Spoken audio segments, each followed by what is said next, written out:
Hi, hello, வணக்கம் மக்களே. நான் உங்கள் இன்ட்ரோவர்ட் பொண்ணு. இன்னைக்கு நம்ம 2 சுவாரஸ்யமான கதைகளை பத்தி டிஸ்கஸ் பண்ண போறோம். 2 டிஃப்ரெண்ட் ஆத்தர்ஸ், 2 டிஃப்ரெண்ட் ஜானர்ஸ், ஒரு காமன் தீம், ஆடிட்டரி ஹாலுசினேஷன். அது என்ன ஆடிட்டரி ஹாலுசினேஷன்? நம்ம சில படங்கள்ல பார்த்திருப்போம்ல, ஏதோ ஒரு கேரக்டர் இருக்கும், அந்த கதாபாத்திரத்துக்கு மட்டும் தெரியற அந்த கதாபாத்திரம் மாதிரியே இருக்கிற 2 சின்ன கேரக்டர்ஸ் வரும். ஒரு ஏஞ்சல், ஒரு டெவில். ஏஞ்சல் நல்ல எண்ணங்களை பத்தி பேசும், டெவில் ஆப்போசிட்டா நெகட்டிவா பேசும். இன்டர்னல் வாய்ஸஸ் மாதிரி நமக்கு மட்டும் கேட்கிற குரல்கள் அல்லது சத்தங்கள். வேற எக்ஸ்டர்னல் சோர்சஸ் எதுவும் இல்லாம நம்ம மனசுக்குள்ள ஒலிக்கிற சில ஒலிகள், ஆனா வெளியே இருந்து வேற யாரோ பேசுற மாதிரி கேட்கும். சாதாரணமா நமக்கு நாமே பேசிக்கிற மாதிரி இல்லாம, அதாவது தனிமையில நமக்கு நாமே பேசிப்போம் இல்லையா, அந்த மாதிரி இல்லாம பிஸியா இருக்கும் பொழுதும் சரி, தனியா இருக்கும் பொழுதும் சரி, காதுக்குள்ள கேட்கிற சில ஒலிகள், குரல்களை ஆடிட்டரி ஹாலுசினேஷன் சொல்லுவாங்க. இது எல்லாருக்கும் கேட்காது, ஒரு சிலருக்கு கேட்கலாம். சாதாரணமா ஹார்ம்லெஸ்ஸா கேட்கிற சத்தங்களாவோ குரல்களாவோ இருக்கலாம். இதுவே மனசை போட்டு படுத்துற மாதிரியான சத்தங்களாவோ குரல்களாவோ கூட இருக்கலாம். நம்மள கமாண்ட் பண்ற மாதிரி, அதிகாரம் பண்ற மாதிரி, ஏதோ ஒரு விஷயத்தை செய்ய தூண்டுற மாதிரியான குரல்களாவும் இருக்கலாம். இத கமாண்ட் ஹாலுசினேஷன்ஸ் சொல்லுவாங்க. சைக்காலஜி, சைக்கியாட்ரி எக்ஸ்பர்ட்ஸ்லாம் ஸ்கிசோஃப்ரீனியா, பைபோலார், டிப்ரெஷன், ட்ராமா இந்த மாதிரியான சில மனசு சம்பந்தப்பட்ட டிசார்டர்ஸோட இந்த ஆடிட்டரி ஹாலுசினேஷனை அசோசியேட் பண்ணுவாங்க. நரம்பியல் சம்பந்தமான சில டிசார்டர்ஸ்லயும் இந்த மாதிரி ஆடிட்டரி ஹாலுசினேஷன் ஏற்பட சான்சஸ் இருக்கு. ரொம்ப தியரி மாதிரி இருக்குல்ல. சரி, நம்ம விஷயத்துக்கு வருவோம். இன்னைக்கு நம்ம இந்த கான்செப்ட் வச்சு வந்த 2 கதைகளை பத்தி தான் பேச போறோம். ரெண்டுமே இன்ட்ரெஸ்டிங்கான கதைகள், ரெண்டும் சைக்காலஜி சம்பந்தப்பட்ட ஃபிக்ஷனல் கதைகள் தான், ஆனா வேற வேற சப்ஜானர்ஸ். முதல் கதை M.V. வெங்கட்ராம் அவர்கள் எழுதிய காதுகள். இத நான் பிலோசாபிக்கல் ஃபிக்ஷன் சொல்லுவேன். இன்னொன்னு சுஜாதா அவர்கள் எழுதிய அப்படிங்கிற ஒரு கதை. இது ஒரு சைக்கலாஜிக்கல் த்ரில்லர் ஃபிக்ஷன். கண்டிப்பா படிச்சு பாருங்க. 2 புத்தகங்களுமே கிண்டல்ல இருக்கு. கிண்டல் அன்லிமிட்டட்லயே இருக்கு. முதல் கதை சாகித்ய அகாடமி விருது பெற்று தந்த ஒரு கதை.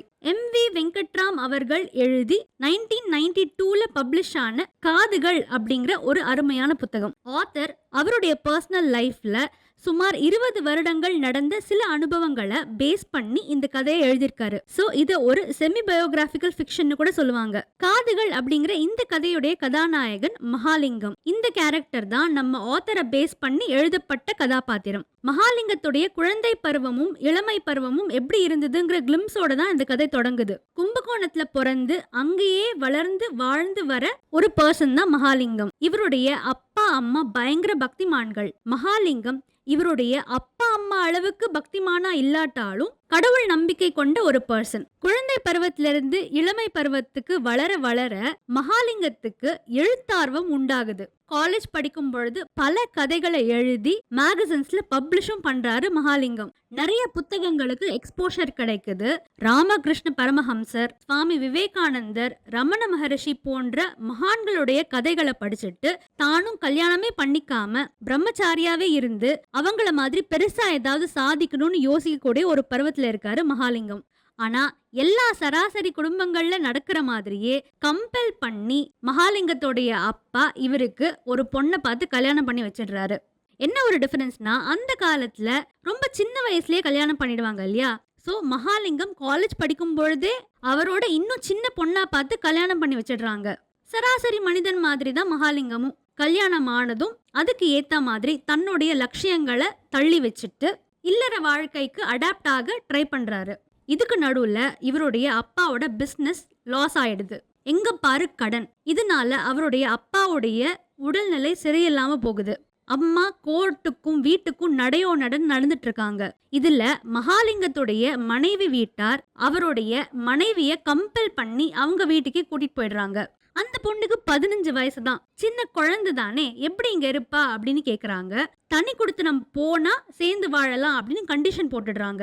மகாலிங்கமும் காலேஜ் படிக்கிற சின்ன பையன் தானே, இடி மேல இடி எப்படி தாங்குவான்? இருந்த கொஞ்ச நஞ்ச கடவுள் நம்பிக்கையும் போயிடுது. இதுக்கப்புறமா வாழ்க்கையில சில மாற்றங்கள், பல சக்சஸ், மனைவியோட சேர்ந்து வாழறாரு, குழந்தைகள் பிறக்குது, வருடங்கள் உருண்டோடுது.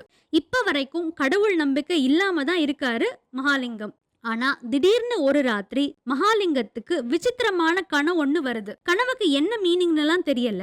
ஆனா நைட்டோட நைட்டா ஏதோ ஸ்விட்ச் போட்ட மாதிரி மிகுந்த கடவுள் நம்பிக்கை உள்ள ஆளா பக்திமானா மாறிடுறாரு மகாலிங்கம். இதுக்கப்புறமா இவருடைய வாழ்க்கையில பல விஷயங்கள் நடக்குது. கூடவே சில கனவுகளும் வருது, குரல்களும் கேட்க ஆரம்பிக்குது.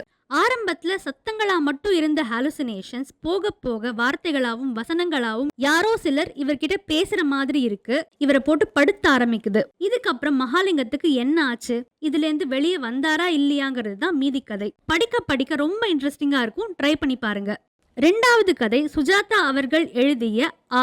இது ரொம்ப டிஃப்ரெண்டான ஒரு கதை. 1992ல ஆனந்த விகடன்ல வீக்லி சீரியல் மாதிரி பப்ளிஷ் ஆன கதை. அதுக்கு அப்புறமா பின்னாட்கள்ல முழு நாவலா ரிலீஸ் பண்ணிருக்காங்க. சுஜாதா அவர்கள் இத ஒரு எக்ஸ்பெரிமெண்டல் நாவல், பரிசோதனை நாவல் அப்படின்னு ரெஃபர் பண்றாரு. கதையோட டைட்டில் ஆ இல்லையா, இதுக்காகவே ஒரு சாப்டர் முடியும் பொழுதும் ஆ அப்படிங்கிற சத்தத்தோடயே முடிச்சிருப்பாரு சுஜாதா அவர்கள். ஆ அப்படிங்கிற இந்த கதையுடைய கதாநாயகன் தினேஷ். இவனுடைய பர்சனல் லைஃப்லயும் சரி, ப்ரொஃபஷனல் லைஃப்லயும் சரி நல்ல சாதிச்ச, சமுதாயத்துல நல்ல ஒரு நிலைமையில இருக்கிற ஒரு பர்சன். ஆனா அவனுக்கு திடீர்னு சில ஹாலுசினேஷன்ஸ் தோண ஆரம்பிக்குது. கூடவே சில குரல்களும் கேட்க ஆரம்பிக்குது. கமாண்ட் பண்ற மாதிரியான குரல்கள். அவனை செய்யக்கூடாத சில விஷயங்களை செய்ய தூண்டுது. இதனால தினேஷோடைய வாழ்க்கையில ஒரு பெரிய இழப்பொன்னு நடக்குது. இது நடக்கும் பொழுதே முன்ஜென்ம ஞாபகங்கள் அப்படின்னு சில நினைவுகள் எல்லாம் தினேஷுக்கு வந்து போகுது. தான் யாரு அப்படின்னு அவனுக்கே புரியாத மாதிரியான ஒரு நிலைமை. ஸ்பிளிட் பர்சனாலிட்டியா, ஹைப்பர்ம்னேஷியாவா, உள்ள பேயோ பிசாசோ ஆவியோ பூந்துதா தெரியாது.